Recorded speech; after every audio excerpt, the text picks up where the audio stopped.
Imagine living in a world where justice was measured not by truth, but by pain. In the Middle Ages, punishment wasn't simply a tool to correct behavior. It was a spectacle, a warning, a message etched into flesh. The justice system wasn't just concerned with guilt, it wanted obedience. And fear, they believed, was the most effective teacher. Unlike today, where courts focus on rehabilitation or imprisonment, medieval authorities believed that visible suffering could preserve order. The more disturbing the penalty, the more powerful its lesson. In marketplaces, town squares, or churchyards, punishments were staged like theater. Audiences gathered not for entertainment, but for education. The sinner's screams, the smell of burning flesh, the drip of blood, all of it was a sermon in suffering. But behind these brutal rituals lay a deeply rooted philosophy that pain purifies.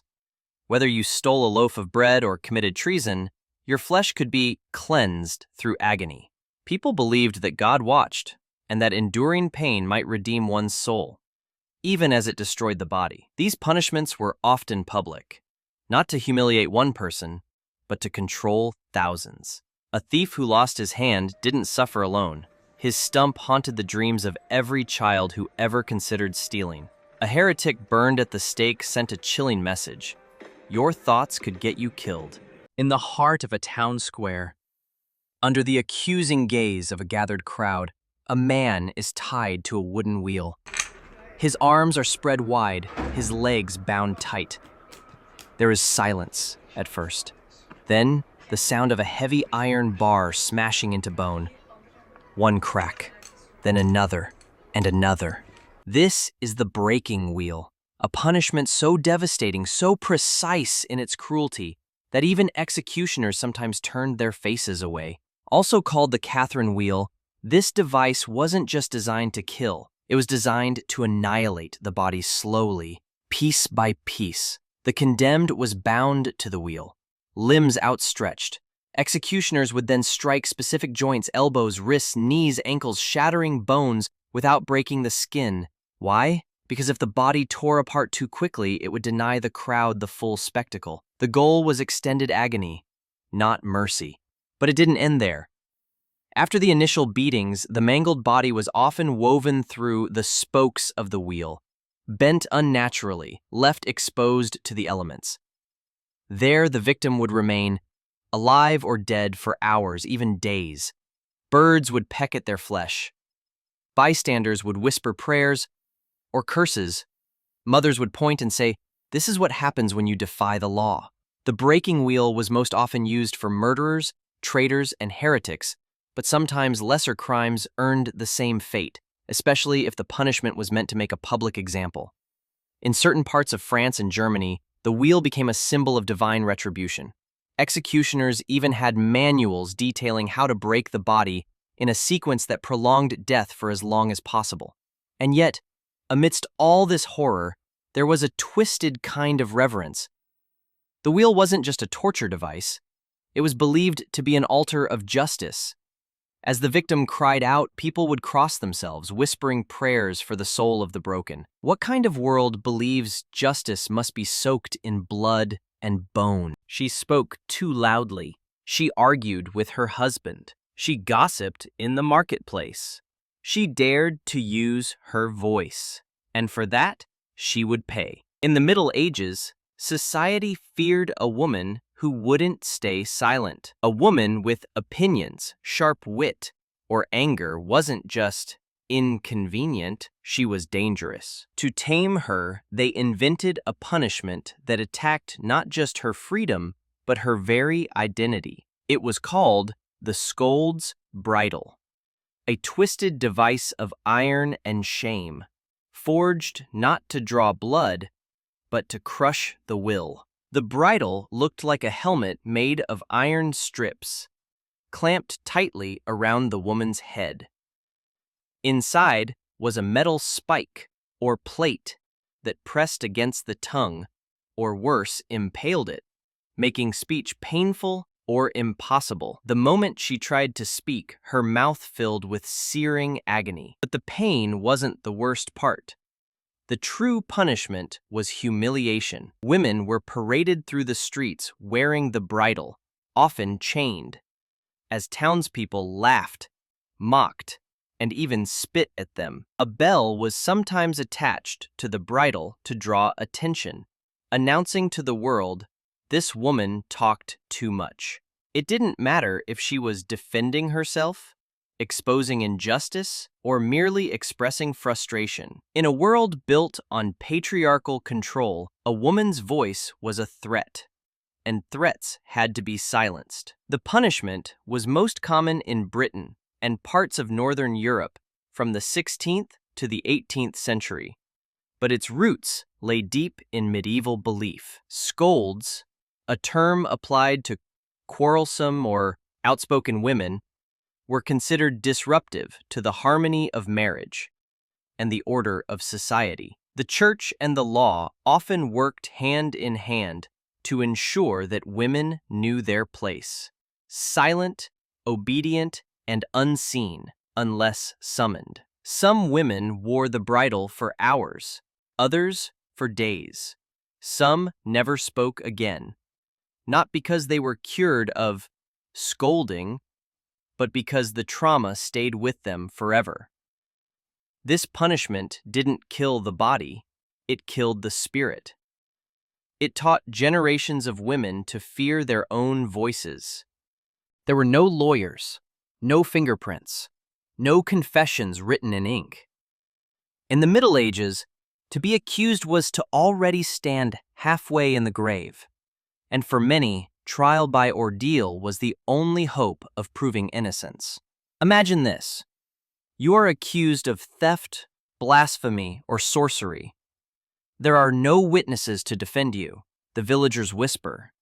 The priest prays. And the judge declares that God himself will reveal the truth. Your test? Reach into a cauldron of boiling water. The ritual was chilling in its calmness. A pot would be filled with water, heated over open flame until it bubbled with violent energy. The accused, sometimes blindfolded, sometimes weeping in terror, would be ordered to plunge their hand in, elbow deep if the crime was severe. No one could help. No one could stop it, not even yourself. The arm was held for seconds, 3, maybe 5, before being pulled out, the skin blistering and raw, sometimes even peeling off with the heat. The wound was then wrapped, and for 3 days the accused waited in agony. If, when unwrapped, the wound was festering and infected, you were guilty. If it was healing, miraculously uncorrupted by disease, it was declared a sign of your innocence. God had protected you. But how could you survive such a test? Infection was common. Burns were almost always considered impure. And yet, many still hoped, because this was a world where truth was physical, and where divine judgment was administered through fire. There were other versions of this ordeal, holding a burning iron, walking across red-hot plowshares, or even being submerged in water to see if you floated, because to float meant you had rejected the baptismal waters, like a witch. But the scalding water stood out for its simplicity, pain as proof. What haunts us today is not just the act, but the belief that this was justice, that suffering could somehow reveal truth. And what if you failed the test? You weren't just declared guilty, you were punished again, publicly, often brutally. The ordeal was not your sentence, it was only the beginning. Breathe in. What do you smell? In a medieval dungeon, the answer was always the same: rot, excrement, blood, and death. It wasn't just a prison. It was a grave you were forced to live in. Far from the high towers and stone battlements that castle tourists marvel at today, real medieval prisons were buried underground, damp, airless pits carved into the bedrock. They weren't built for justice. They were built for torment. Once you were thrown in, light became a memory. The air was thick with the stench of mold and human waste. Rats scurried over your body as you tried to sleep. There was no bedding, often not even straw, just cold, wet stone. And the sounds, not screams, no, whimpers, ragged breathing, the slow, choking coughs of those whose lungs filled with moldy air. Food was rare. A piece of hard bread, a cup of filthy water. Sometimes the jailers would toss it just out of reach for sport. These dungeons weren't reserved only for the guilty. You could end up there for debts, for insulting a noble, or for simply being accused of something suspicious. Trial might never come. Freedom might never come. What did come was madness.